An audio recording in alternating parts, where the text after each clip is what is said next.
Welcome to the Lighthouse Sessions. I'm excited. We have a repeat guest. My new friend and colleague, Ben Albert, is here. And Ben and I originally connected as fellow podcasters, but we've learned we're both entrepreneurs. So, Ben, welcome to the show. And why don't you tell us just a little bit about who you are and what you do and what makes you excited to get out of bed in the morning?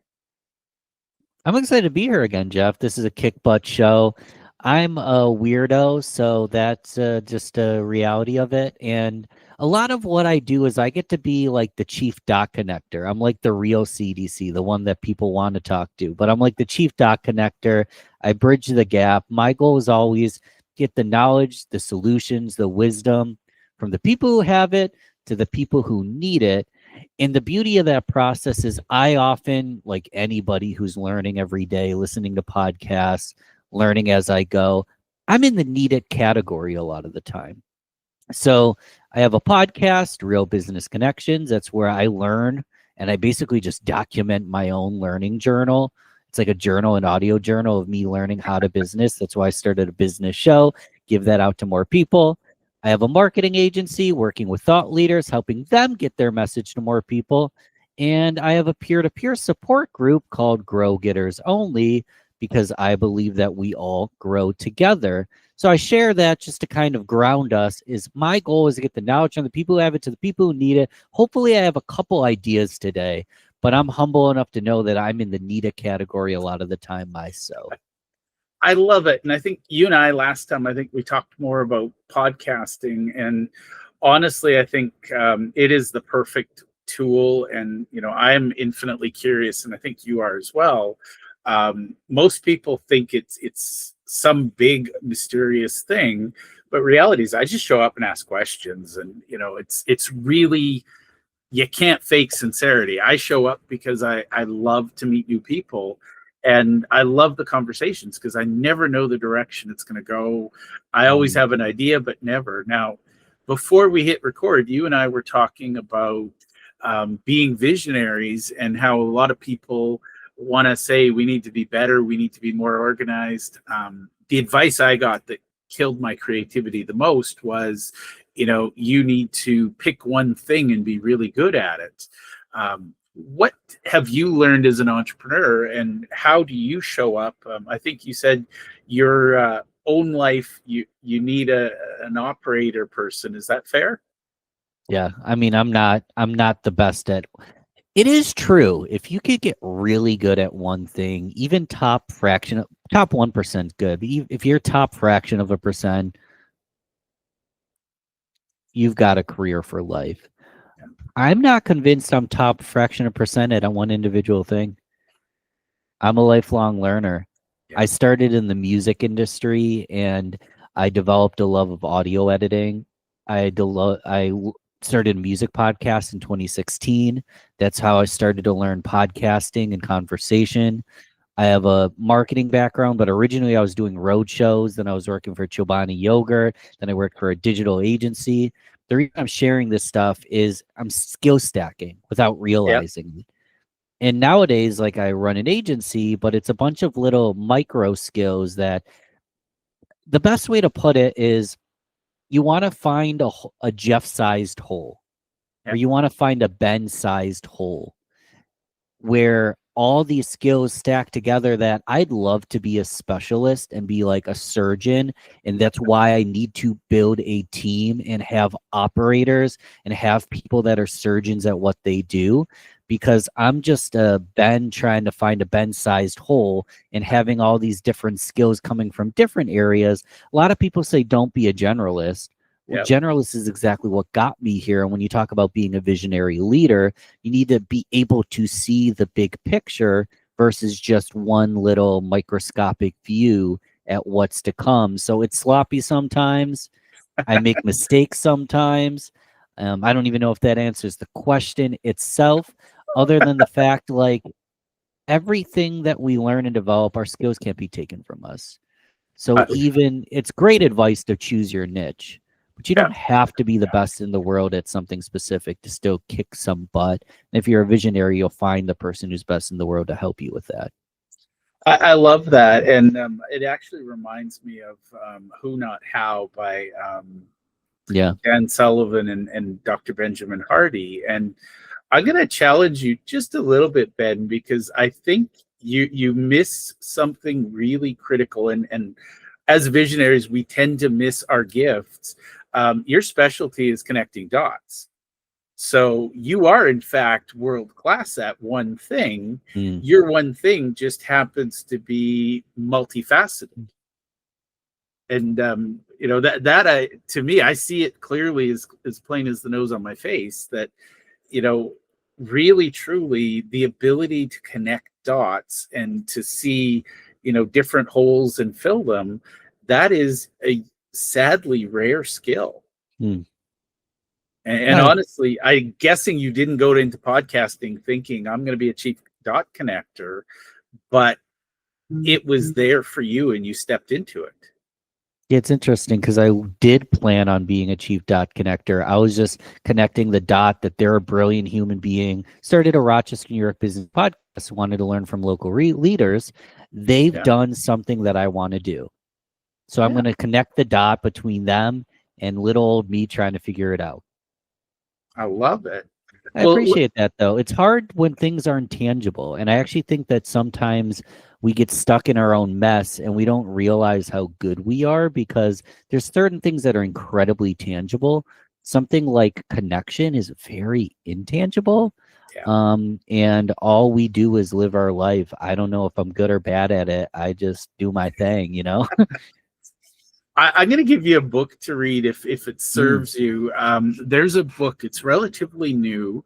Happy to say the author is a friend of mine. Her name is Wendy Lipton Dibner. I'll send you an email afterwards. Cool. And she wrote a book called What Matters Matters Most.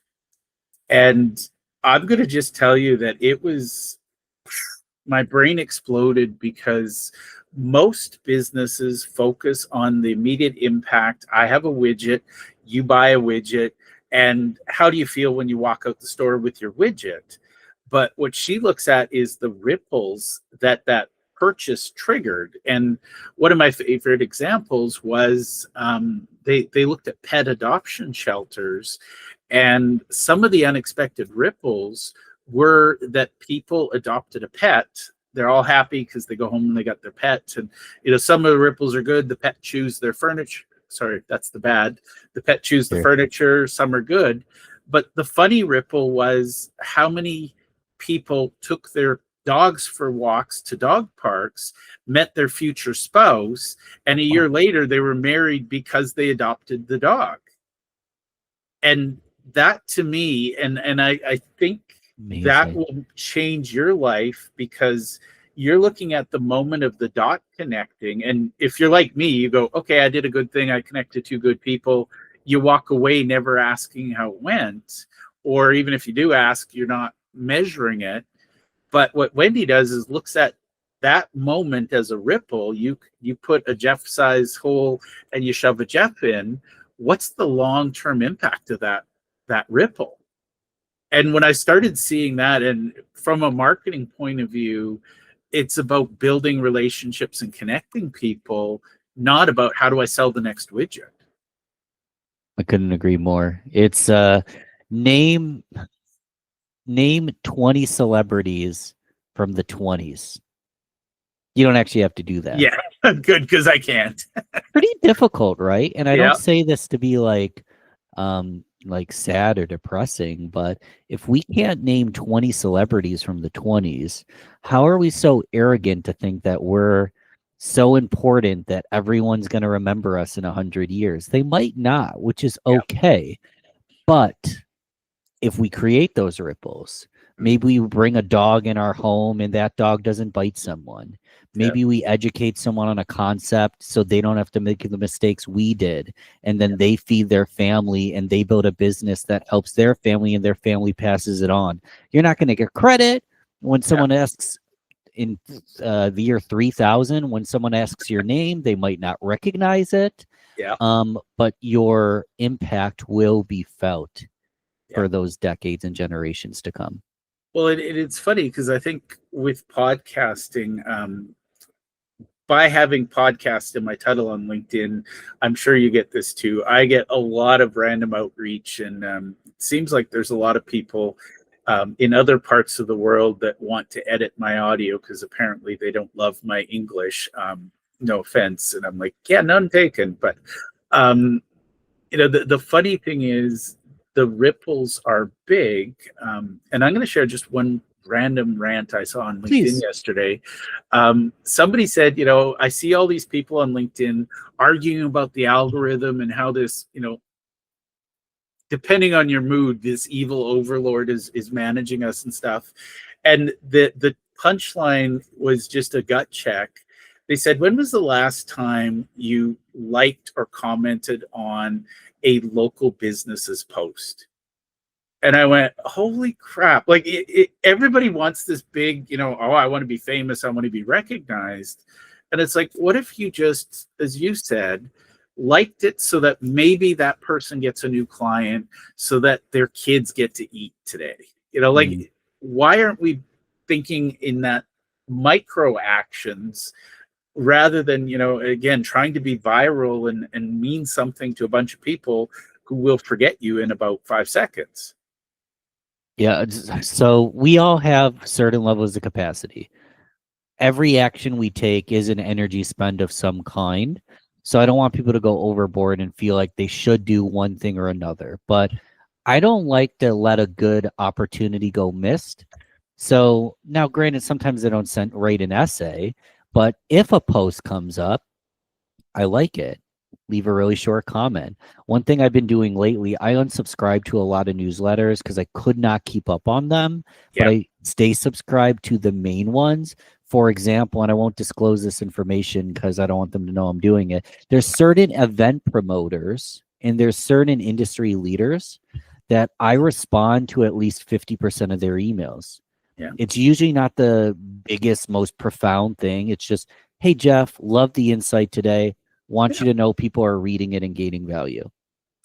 Because if I read it, why not send the message? Then when that event promoter launches the speaking applications for their event, they've already been talking to me throughout. So people are like, the algorithm's against me, my email list, no one's opening my emails, nothing seems to be working, it's the upside down, there's never been more content, I can't tell if it's AI or not. Yeah.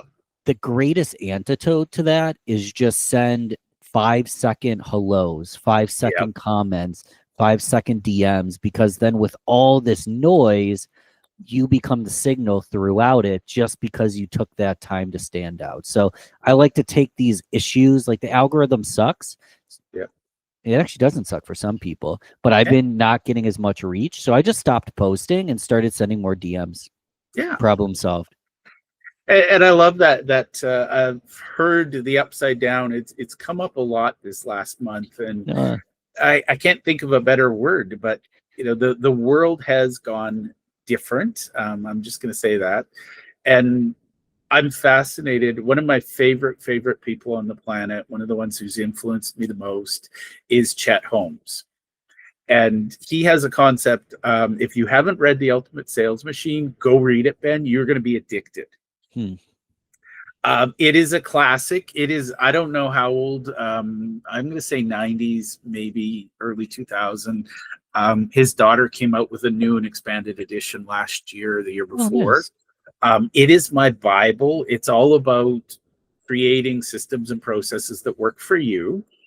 But he also teaches the Dream 100. And in his purest form, it's stop the noise. So just imagine, this was in the days of phone books and cold calling and, salesmen in their cars knocking on doors.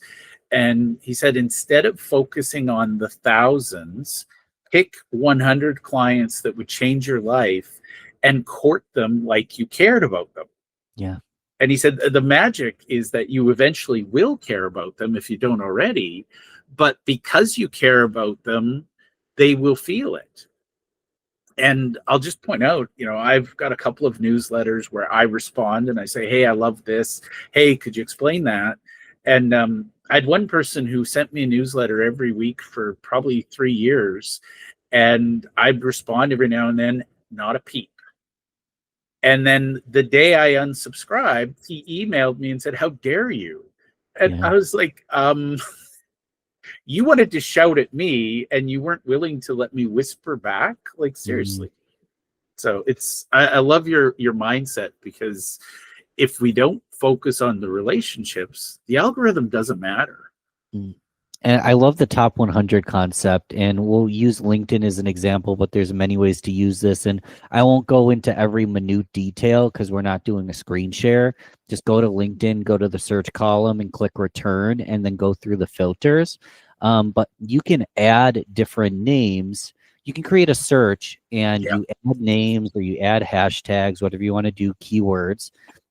And then you can actually take that finalized curated list. I don't know the total amount of people. I have like 20 to 30 on each list, but you can organize maybe 4 lists of 25 for your top 100, premium clients, small, I don't know, just organize 4 different categories, create 4 lists using LinkedIn search.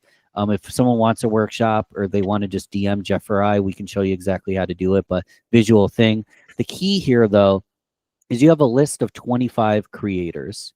Yeah. And you bookmark that at the top of the tab. So instead of just picking up your phone and scrolling because you're bored, no shame. We all do that sometimes, but it's not really effective. You just click the bookmark and then it takes you to those top 25 creators, all their most recent posts. And now you have a curated list. Yeah. So let's say you're spending 10 minutes a day on LinkedIn. Let's spend it on my top 25, my top 50, my top 100, and always be in their earballs. Like, if I have, here's the thing, like, I know you talk a lot about processes, and I'm like not the best systems guy, but I am a good rule person. And as a general rule, if a proposal is out, I want to be reaching out to that person with value, not, hey, do you want to buy yet? Yeah. As often as possible. General rule. People argue about how many times you have to follow up. I don't care how many times. Some people it's 2, sometimes it's 200. Yeah. If you and I have a proposal, I'm going to add you to my bookmarked list. And every time you post, I'm going to be in your freaking comment section. And I'm not going to let you forget about me. And I'm going to add value. I'm not going to be like, hey, Jeff, you haven't bought yet. And just again, following up. that's where like visionary, I need to find good systems people because my systems aren't the best. It's a great coupling thing. But as visionaries, we need to put together rules. And rules are when there's a good opportunity to say hello, you say it. Yeah. You keep your head up. Simple rules that make things so much better. Please go ahead. I'm going to share my favorite rule, and it's actually a poem, and for the life of me, I can't remember who wrote it, but it's called "Everything I Need to Know I Learned in Kindergarten."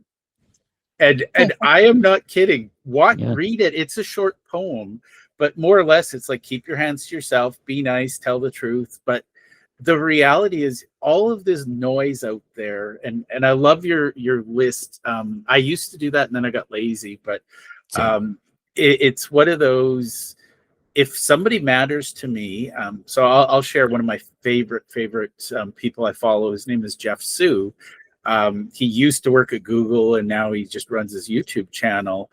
That man drops brilliance on really weird things like how to use Google for productivity.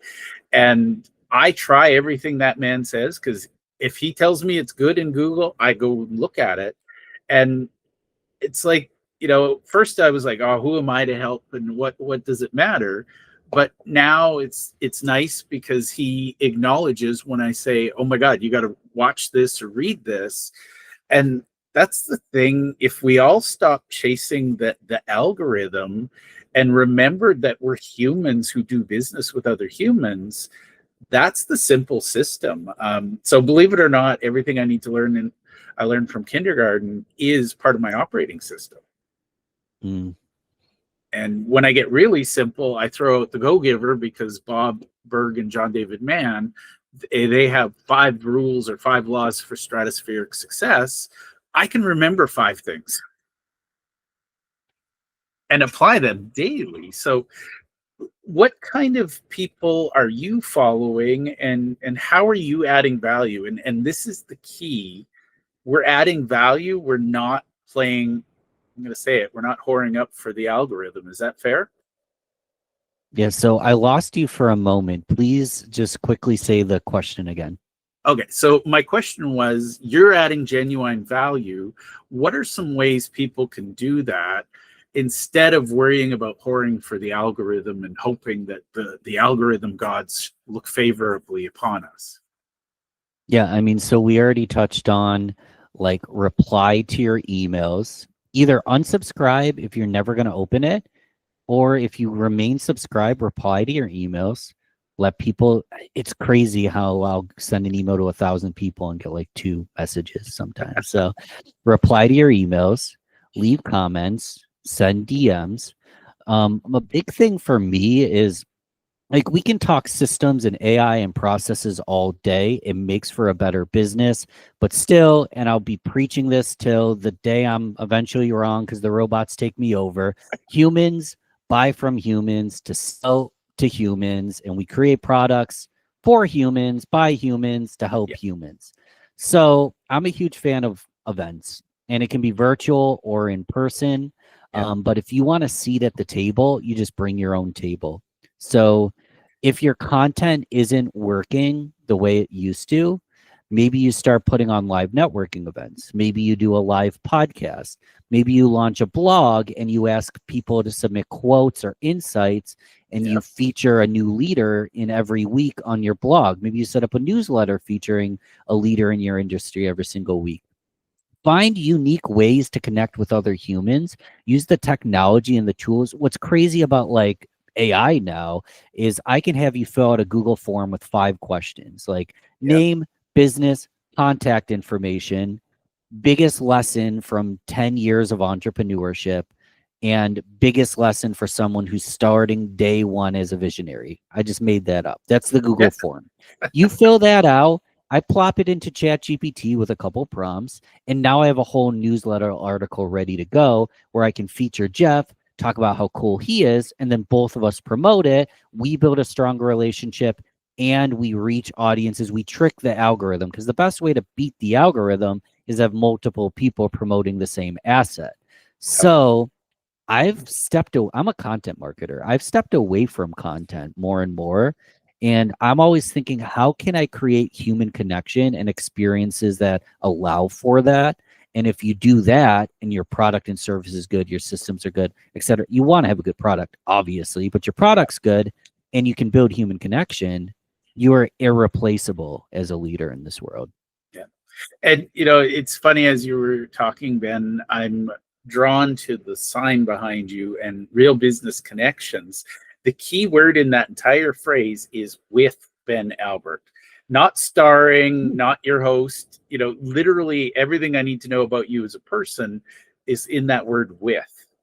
And I think that's what people miss is, you know, I hear a lot of people saying, I want to be an influencer, I. And honestly, we're too selfish to let AI replace us because, you know, humans want to be special.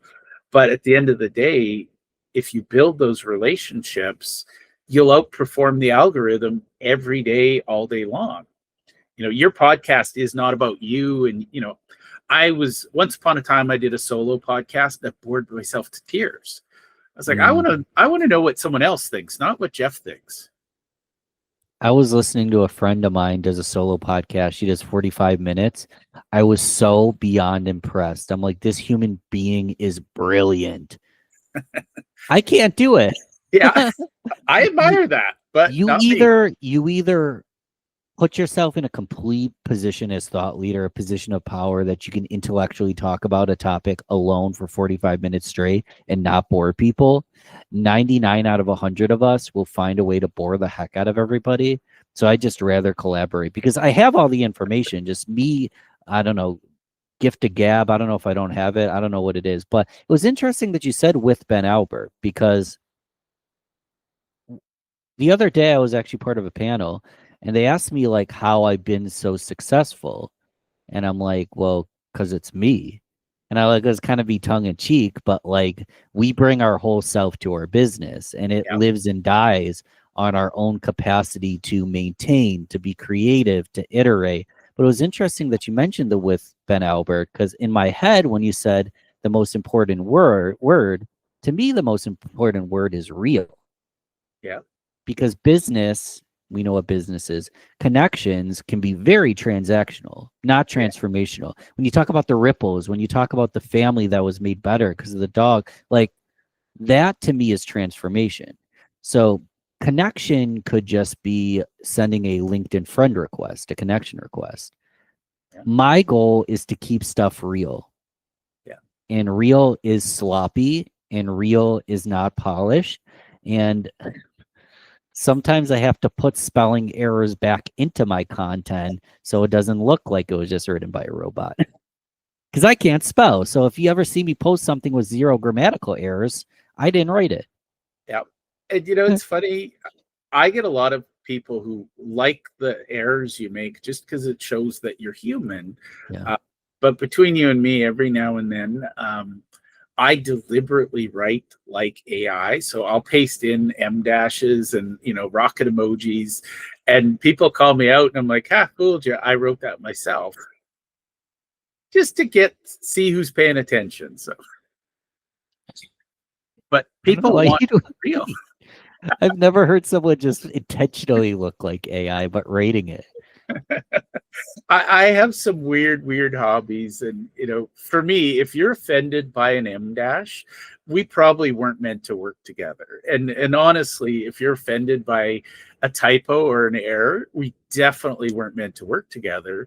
So I like to trigger the people that weren't meant to be in my world. And so as much as you talk about real connections, I also enjoy the disconnections when somebody has clearly raised their hands that I don't belong in your world. I give them love, I pat them on the head and send them out to the universe. But if seriously an M dash or a rocket emoji makes you angry, I don't want to hang out with you. My people are, you mentioned it right at the beginning, my people are weird, and they know it. And so they embrace it. Yeah, if they're uptight, I'm going to annoy them. I tell people I'm this weird up front. I don't get less weird. Just ask my wife. We've been together 20 plus years. I'm not less weird than the day we met. I'm infinitely weirder. So consistency is key. Exactly. We can talk about this is a tangent I won't go into, but there's a front stage self and a backstage self.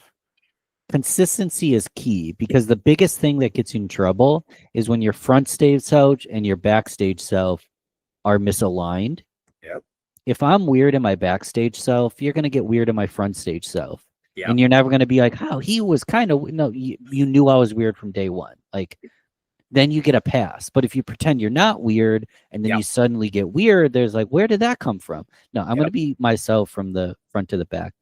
I want to add one thing to what you're saying with like the M dashes and the rocket emojis. I thought it was hilarious because I just had him on my podcast, Austin Armstrong. I don't know how he did it. He has like almost 2 million Facebook friends, followers. I've never seen someone with that many Facebook. It's like 1 point something million Facebook followers. So he's huge on Facebook, but he's big on every single platform.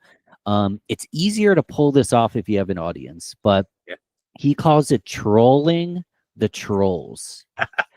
For example, he talks a lot about tools and SaaS and what's new in AI and marketing and things like that. So he'll put together a list and he'll give screen shares of these different tools. So let's say I were to share my screen right now. He'll have a folder at the top of his screen and it'll say something like Epstein files. Or it'll say something like XXX or I don't know, I'm making this up now, but like don't share from Gary V. Top secret. Yeah. He literally puts that folder there. It's empty. He puts that there because he knows that a troll is going to point it out. Yeah. They're going to freeze frame and it's only going to make them go more viral. Yeah. It's called trolling the trolls. Let's have a little bit of fun.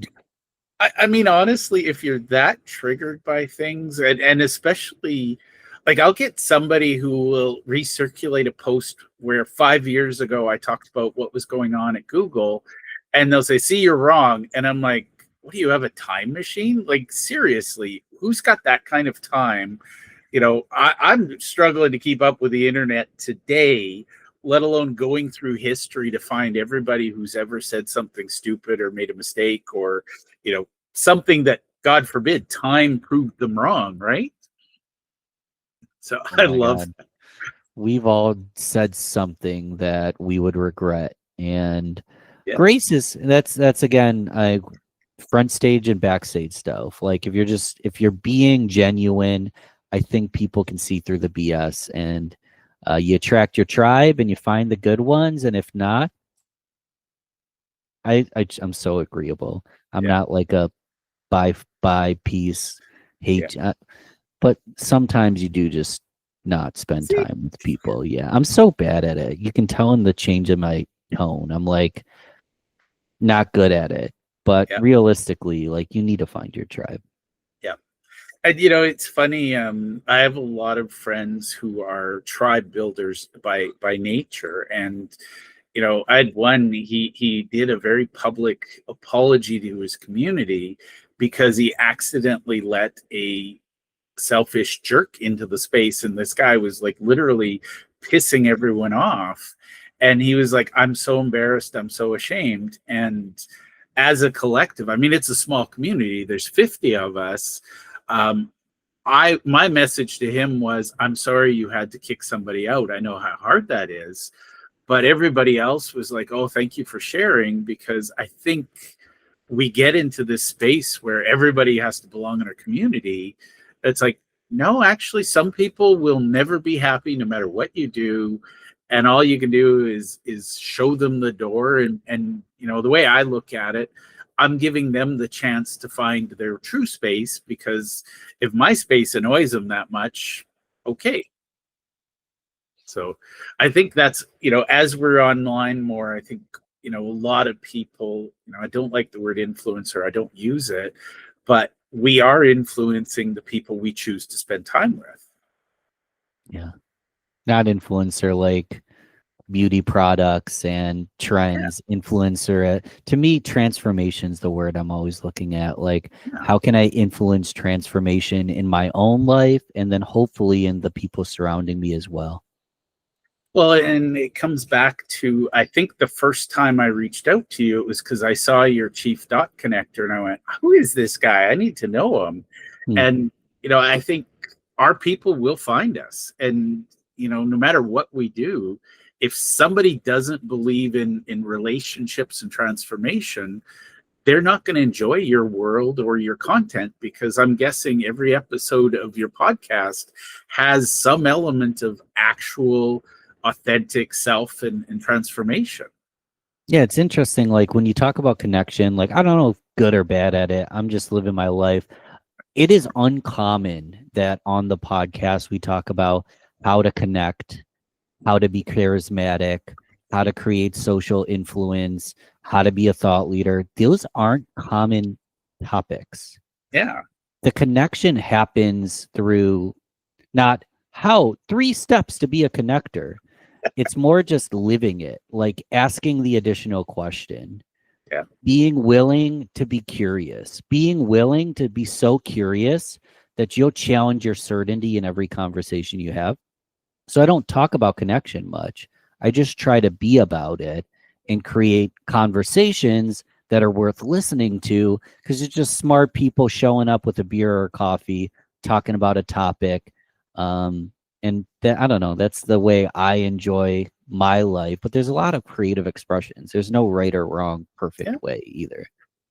Well, and I think that's the key I would offer, is find what you want to be. You talked about front stage and backstage. I used to go on stage and present wearing a suit, and surprise, surprise, when people met me, they go, "I thought you'd be more serious than this." And I was Mm, like, "Oh, suits are gone. I'm going to find something else." And you know, the Aloha shirts became a thing, and now I get branding people going, "You know, you should make the Aloha shirts your brand." And I'm like, "Uh yeah. huh." Already done, but thank you. Now, at the start of our conversation, you wanted to talk about something, a mountain, and my brain lost it. Um,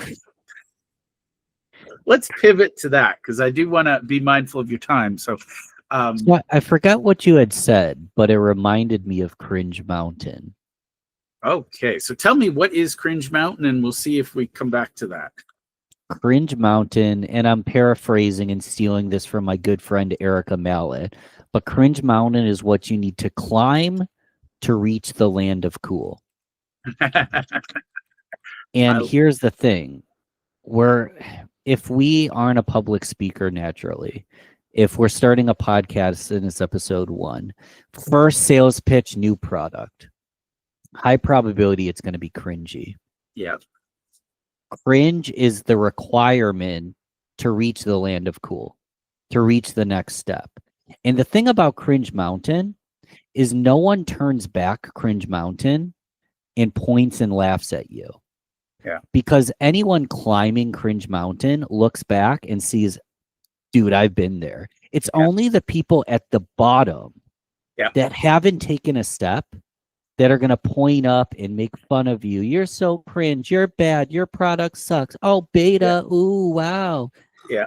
Bug, why are you embarrassed by that? Or, they're the people at the bottom not making any action. They're the person that you asked not to be part of the room, because no one who's climbed the mountain or is currently climbing it is going to point back and make fun of you. Now, the problem, if you've ever been to a summit, is you get to the top of the mountain and guess what happens? You look across and there's another mountain. Yeah. So that's where we can get really nuanced, but a lot of times you have to go back down and then back up Cringe Mountain to get there. But that's the point of mentorship. That's the point of peer-to-peer support group. That's the point from skill stacking and learning from our lessons. Ideally, we bridge the gap from one mountain to the next. So you climb Cringe Mountain to get to the top, then you find there's another mountain. But instead of going to the Valley of Despair and then having to climb back Cringe Mountain, you find a bridge that could be your mentor that gets you to the next mountain without going back down. And I know that's like a wild metaphor, but I've never seen more honest and true in business than just having to go through the steps. Well, I remember now what triggered it. We were talking about gladiators in the stadium. You know, when you're in the stadium battling for your life, a lot of people are up in the stands critiquing your technique and going to give you feedback. And I think that's something unique about entrepreneurs is we listen to too much feedback sometimes. We'll listen to the person who's never gotten off their seat. Exactly. And like Cringe Mountain, look to the people on the mountain with you, not the people in the stands judging you, because, think about it. They never had the courage to get in the ring or climb the mountain with you. They're sitting down in the parking lot trying to hotwire and steal your car. Yeah, the level of gladiators or mixed martial, the level of respect these humans have, because they know what's required to get there. Yeah. And it's the person, I'm a football fan, so I'm in that. I just point and I go, play better. It's not how it works. Yeah. My favorite is watching people yell at the referees. I've had kids in sports, and I'm just amazed by all the parents who show up once in a while to yell at the referee because little Timmy isn't getting enough play time, or, you made a bad call. And it's like, when was the last time you volunteered and you actually coached or refereed? It should be a rule or a law that if you have not volunteered, you don't get an opinion, because I see that a lot. People who know nothing about the sport will tell you how you should be judging it or coaching it. It's fascinating. And little Timmy's just not very good. Exactly. And, maybe Timmy was meant for football, not soccer, there's some things. And I cringe. Sorry, we'll use Cringe Mountain. But, when people give advice based on the armchair quarterbacking, it's like, just be quiet. Let the grown-ups do their thing. Meanwhile, you're clinging from a ledge and they're yelling at you to climb faster. And it's like, I'm trying to figure out how not to fall. So just chill. Now, Ben, I'm going to be mindful of your time. I promise you'll be out here shortly. I want to thank you for being on the show. But before we wrap up, what's the best place for people to connect with you? And let's be really, really blunt. Who should be connecting with you in that case? Who's listening to this that needs to meet Ben? If you're listening to this podcast, I'm going to assume you listen to podcasts. And if you enjoyed this episode, I'm going to assume you might like my show, Real Business Connections. I want to make sure you're subscribed here. 5-star, thumb up, review. Do that first. But you can type Real Business Connections into your search browser or wherever you found this. That's where you'll get my show. And if you want to just listen and learn, like I'm with you in your pocket 24/7. If you want more hands-on support, community events, networking events, introduction only events, workshops, completely free. There is an inner circle, but it's completely free. Then go to weallgrowtogether.com. weallgrowtogether.com. It kind of self-selects, Jeff. If you hear the term "we all grow together" and you understand the value of collective impact and peer-to-peer support, you can self-select that those kind of people are in that community. So if you like collective wisdom and growth, go to weallgrowtogether.com.